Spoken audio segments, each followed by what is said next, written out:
You're lying in bed. It's late.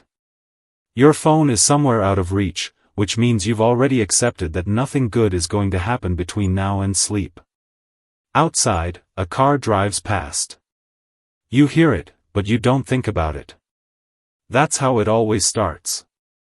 Tonight, we're diving into something more suspicious than your neighbor's Wi-Fi name.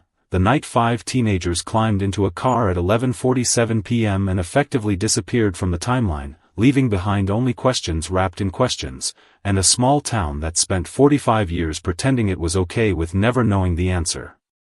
Before we start, if you're actually enjoying this, hit that like button and subscribe.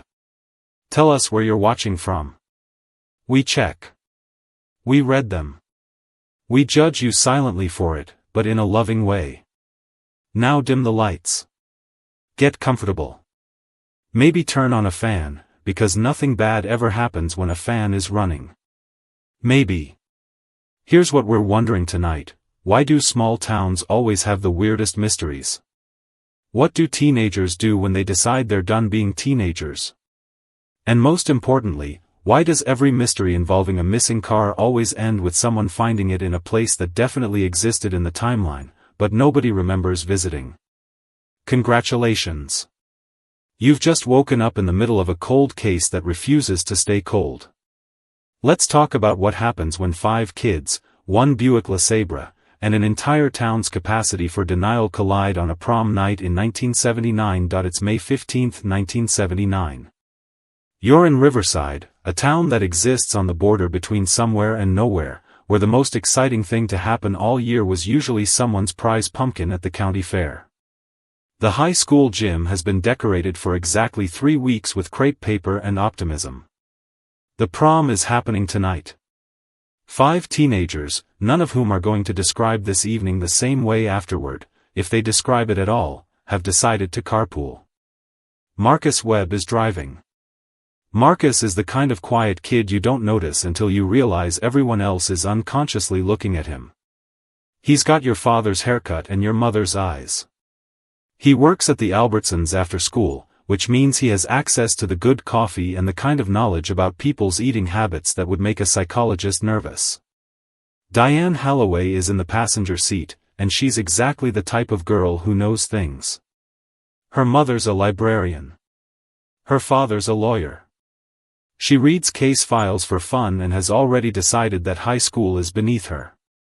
She's wearing a dress that cost more than Marcus makes in a month. Tommy Chen is in the back seat, restless like he's always restless, because his parents have been fighting and he's 17 and he's decided that car rides and loud music are better than home. His father owns a restaurant. Tommy's been using his father's Cadillac all year without asking.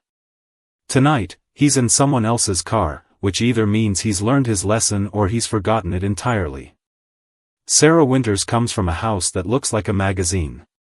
She's got the kind of posture that comes from generations of people caring what other people think. She's wearing her mother's jewelry, which her mother doesn't know about. She's also wearing a secret, but we'll get to that. Jordan Price is the 5th one. Jordan doesn't really have a type. Jordan is the type that everyone has an opinion about, and everyone's opinion is slightly different. Some people say he's going to leave town and never come back. Other people say he's never really going to leave at all, in any meaningful sense. Nobody will admit that they just liked being around him, even when it was uncomfortable. It's 11:47 p.m. The prom ended at 11:30. The Buick pulls out of the Albertsons parking lot where they've agreed to meet. It's a dark car. It's a normal car. It's the kind of car that doesn't get remembered until it's gone.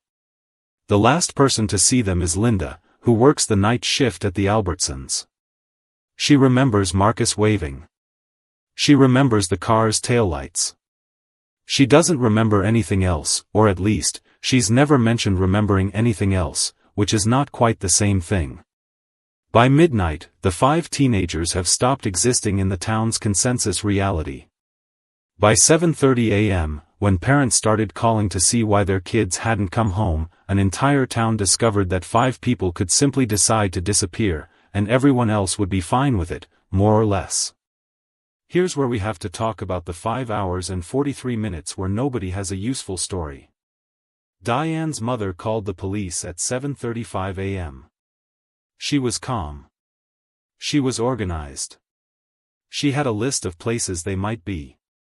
The police department of Riverside consisted of Officer DeMarco, Officer Patterson, and Chief Henderson. Chief Henderson was also the mayor, which means he had 2 jobs and half a brain for each one. He showed up at the station with a coffee that was still steaming and a level of concern that suggested he thought 5 teenagers disappearing was the kind of thing that happened to other people in other towns. By 8 a.m., they'd called every hospital in the county. No accidents. No emergencies. No teenagers in any condition that would explain their absence. By 9 a.m., they'd started searching the road between Albertsons and where the prom had been. This was the road the Buick was supposed to take. It's a straight shot. It takes 18 minutes. They drove it 4 times, looking for skid marks that never appeared. By 10 a.m., the police had interviewed Linda from Albertsons, and she'd told them what she'd told everyone. She remembered the car, she remembered Marcus waving, she didn't remember anything unusual. When asked what the definition of unusual was, she couldn't quite answer. By 11 a.m., the first theory had developed. Maybe the kids had decided to take a detour. Maybe they'd stopped for food. Maybe they'd driven to the next town over, Prescott, where there was an all-night diner and the kind of anonymity that small towns don't permit. This theory persisted for approximately 6 hours, until the diner's owner called and said, no, he hadn't seen 5 teenagers in a Buick last night, and he was pretty sure he'd remember it. By 1 p.m., the second theory had sprouted. Maybe it was a prank. Maybe the teenagers had arranged to disappear, to scare their parents, to make a point about something that high school kids make points about. This was the theory that parents liked best, because it meant their children were alive and stupid, rather than alive and missing. By 4 p.m., the third theory had taken root. Maybe they'd had an accident. Maybe the car had gone off the road somewhere that wasn't obvious. Maybe they were out there, in the woods or the ravines or the places that Riverside pretended didn't exist. Search and rescue was called. They brought dogs. The dogs didn't find anything, which could mean the teenagers weren't there, or it could mean the dogs weren't very good. Nobody was sure which. By 8 p.m., 5 parents were sitting in the Riverside Police Department, and none of them had heard from their kids. By midnight, the town had decided that 5 teenagers had either run away or been abducted, and they couldn't quite decide which option required less explanation. Now, here's the uncomfortable part. You're sitting at home, wondering what happened to 5 teenagers, and you're realizing that the answer probably lies with 5 teenagers. So let's talk about what we know, or what people claim to know, or what people have convinced themselves they remember. Marcus Webb. The driver. The one with the invisible life until he became the center of everyone's attention through disappearance. Marcus had applied to 4 colleges. He got into all of them. His parents didn't know he was considering not going. His manager at Albertsons didn't know he'd already written a resignation letter he never delivered. Marcus was the type of person who was planning to leave town in the most final way possible, and nobody had noticed. Diane Holloway. The one with secrets in her purse. Diane had a boyfriend in the next town over. Her parents didn't know. She'd been lying about where she was for 3 months. She had a future plan that didn't include Riverside. She was also 17, which means her future was probably going to change 17 times before she turned 18. But that night, she'd made a decision about something. She'd told Marcus something. He'd told her something back. Nobody knows what. Tommy Chen. The restless one. Tommy's parents were getting divorced. His mother had already moved to Sacramento. His father had a new girlfriend who came into the restaurant at midnight and left by closing. Tommy had been looking at the address of a boarding school in Arizona. He'd circled it in a magazine. He'd left the magazine on the kitchen table. His father had seen it. His father had never mentioned it. Tommy had noticed his father noticing, which is the kind of thing that makes a 17-year-old decide that anything was better than home. Sarah Winters. The girl with borrowed jewelry and a secret. Sarah was pregnant. She didn't know her boyfriend knew. She hadn't told anyone else. She was planning to handle it in the way that girls in 1979 handled it, which was quietly and alone. She'd been to the city the month before. She'd gotten information. She'd come back and acted normal. Nobody had asked why she wasn't eating at lunch. Jordan Price. The one everyone had an opinion about. Jordan was planning to stay in Riverside. Jordan was planning to leave Riverside. Jordan was planning to marry someone. Jordan was planning to marry someone else. Everyone in town had invented a Jordan that matched whatever they expected Jordan to be. Nobody knew which Jordan was real, or if Jordan knew. So what happened when these 5 people got into a car together at midnight? That's the part that stays cold. Officer DeMarco thought the teenagers had run away. Officer Patterson thought they'd had an accident. Chief Henderson thought both things could be true, which is not how logic works, but Chief Henderson had been drinking since 7 a.m., so we should probably cut him some slack. By Wednesday, they'd checked the hospitals in 3 counties. No accidents. No emergency rooms full of teenagers. No bodies. By Thursday, they'd interviewed every person who'd been at the prom. 47 statements. 47 versions of the same evening. Marcus and Diane had danced one dance together. Tommy had danced with 3 girls. Sarah had spent most of the night in the bathroom. Jordan had danced with everyone and no one, depending on who was remembering. By Friday, they'd impounded the Buick, except they hadn't impounded it, because they hadn't found it. The car was just gone, which is impressive, because you don't usually lose a whole car. A car requires a place to be. A car exists in geography. A car can be found, in theory, if you look at the right coordinates. Except these coordinates weren't being cooperated with. The police brought in a detective from the county. His name was Holloway. Yes, that Holloway. Diane's uncle. He showed up on Saturday and immediately declared the case impossible, which is a very professional way to say you've already given up. He reviewed the 47 statements. He asked 47 new questions. He got 47 slightly different answers, which is how you know people are mostly just making things up and hoping nobody notices. By Sunday, 1 week after the teenagers disappeared, the investigation had stalled. They'd searched the woods. They'd dragged the pond. They'd posted flyers that made the teenagers look more like a banned photograph than missing persons. By Monday, most of the town had moved on to gossip, which is where most mysteries go to be solved by approximation. Small towns, when faced with a mystery, don't solve it. They invent. Theory 1, the secret party. There was a party at the Anderson farm, 7 miles south of town. The Anderson farm was abandoned. The Andersons had moved to Oregon 3 years prior.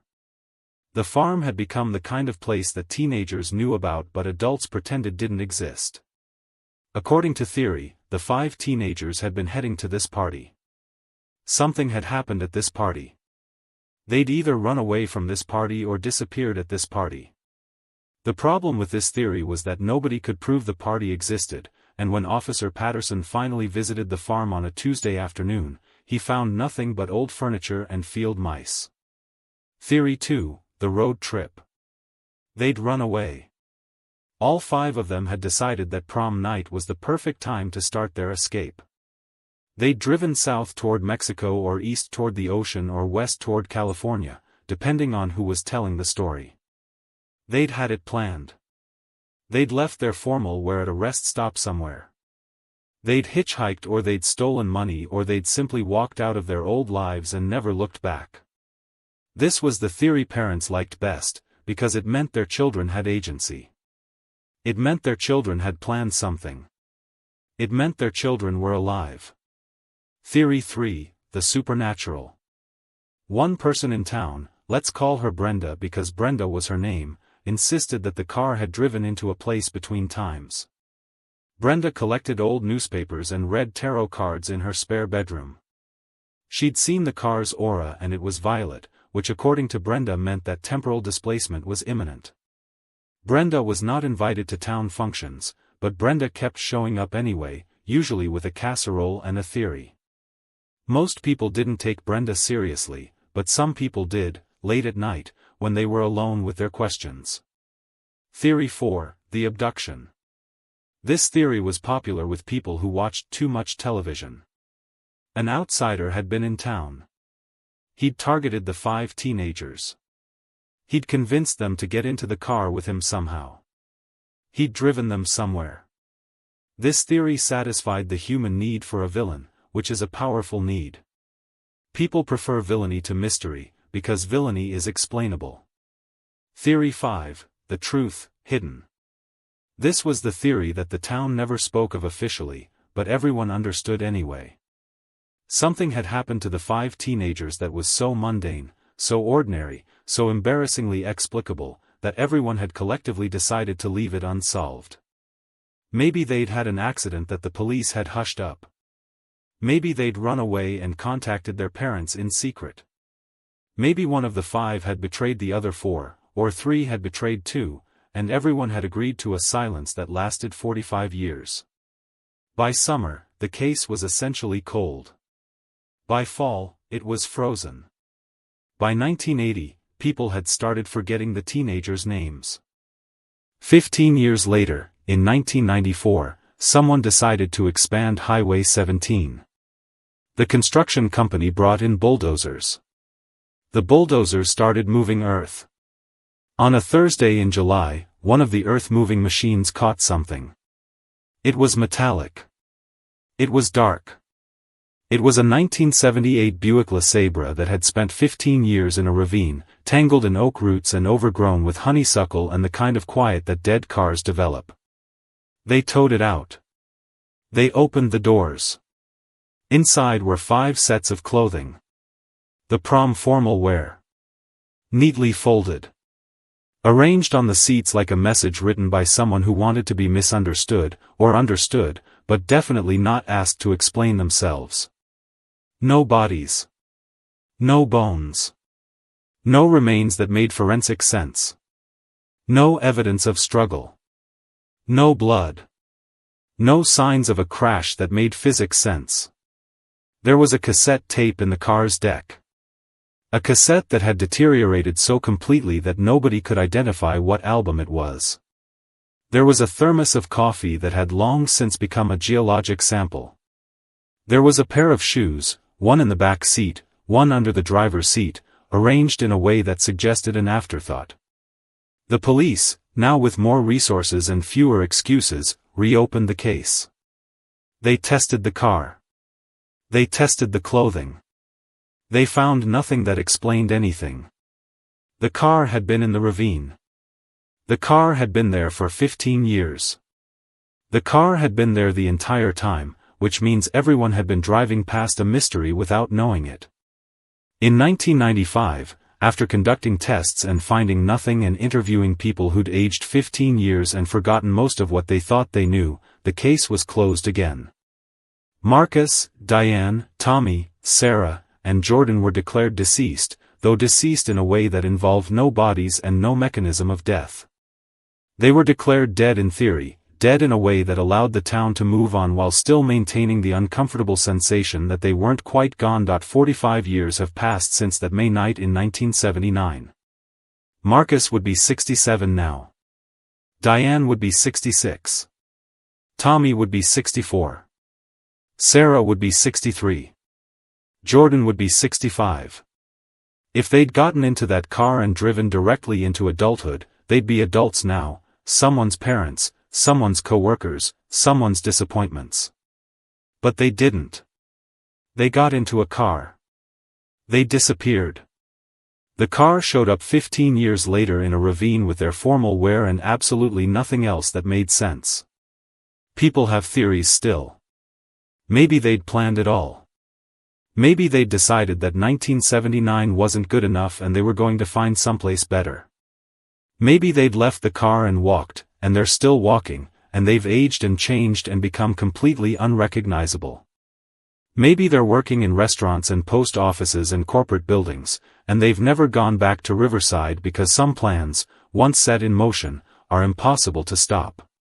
Or maybe something happened to the car. Maybe it went off the road on its own. Maybe they stopped because something was wrong, and they all got out, and they all started walking, and they never made it to wherever they were walking to. The truth is that you don't get to know. The town doesn't get to know. The families don't get to know. Nobody gets to know, which is sometimes the most honest ending a mystery can have. Some questions stay cold because the answer isn't the point. The point is the wondering. The point is the comfort you take in not knowing, because not knowing means they might still be out there. Not knowing means they might have made it. Not knowing means they might have found whatever they were looking for. So when you drive past an empty ravine on a dark road, you might think about the Buick.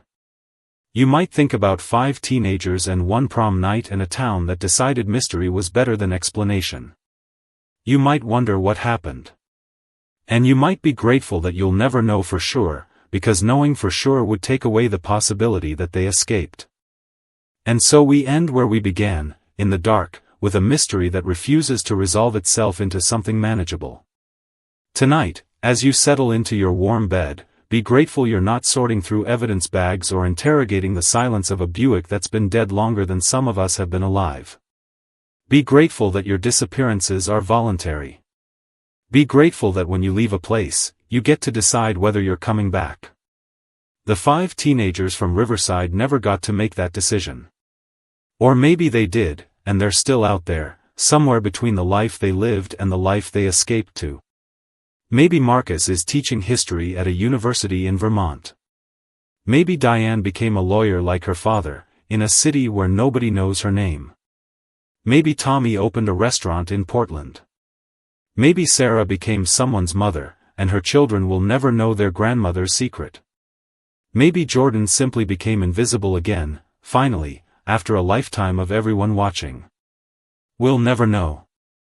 That's the comfort in this story. That's the reason to tell it over and over, year after year, to strangers on the internet who are trying to fall asleep in a world that makes very little sense. Because in a world where 5 teenagers can vanish and reappear as a ghost car full of formal wear, anything is possible.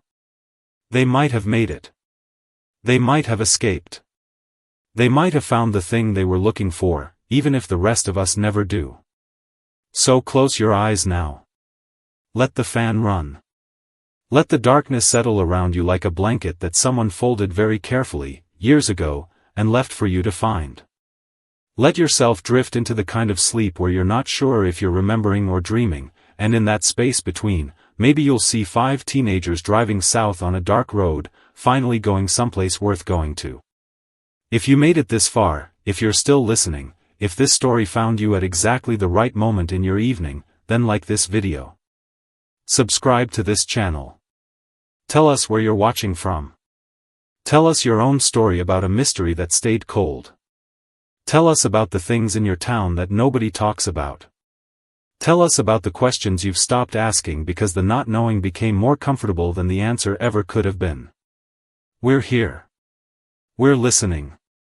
We're keeping the fan running. And we'll be waiting for you tomorrow night, with another story about another place where something happened, and nobody quite remembers how it ended, or if it ever really did. Sleep well. And if you drive past an empty ravine, don't be afraid. Just keep driving. The mystery will still be there tomorrow, waiting patiently in the dark, the way all the best mysteries do. Good night.